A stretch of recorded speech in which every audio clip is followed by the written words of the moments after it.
Bollywood king Nagarjuna ఇప్పటి వరకు ఎన్నో విభిన్న పాత్రలతో అలరించిన విషయం తెలిసిందే. 40 సంవత్సరాలు హీరోగా అలరించి అద్భుత విజయాలు సాధించిన నాగార్జున ఫస్ట్ టైం కూలీ సినిమాలో విలన్గా నటించారు.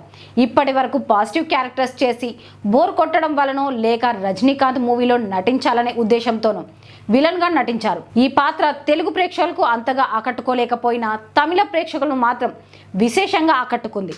సోషల్ మీడియాలో అయితే సైమాన్ అంటూ నాగ్పై ప్రశంసలు కురిపించడం విశేషం.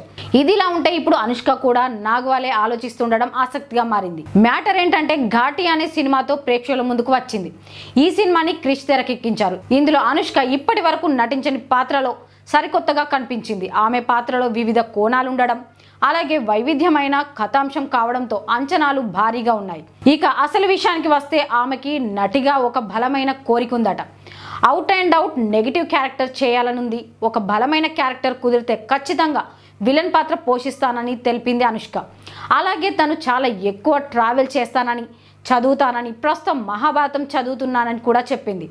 మూవీస్ కూడా చూస్తాను, గత 2 ఏళ్లుగా ఎక్కువగా ఫ్యామిలీతో సమయం గడుపుతున్నానని అసలు విషయం బయటకు పెట్టింది. సినిమాల గురించి చెబుతూ మలయాళంలో ఓ సినిమా చేస్తున్నాను, అది నా ఫస్ట్ మలయాళం ఫిలిం, తెలుగులో కొత్త సినిమా అనౌన్స్మెంట్ ఉంది, అది కూడా చాలా ఇంట్రెస్టింగ్గా ఉంటుందని అనుష్క చెప్పింది. మరి విలన్గా నటించాలనే అనుష్క కోరిక ఎప్పుడు నెరవేరుతుందో.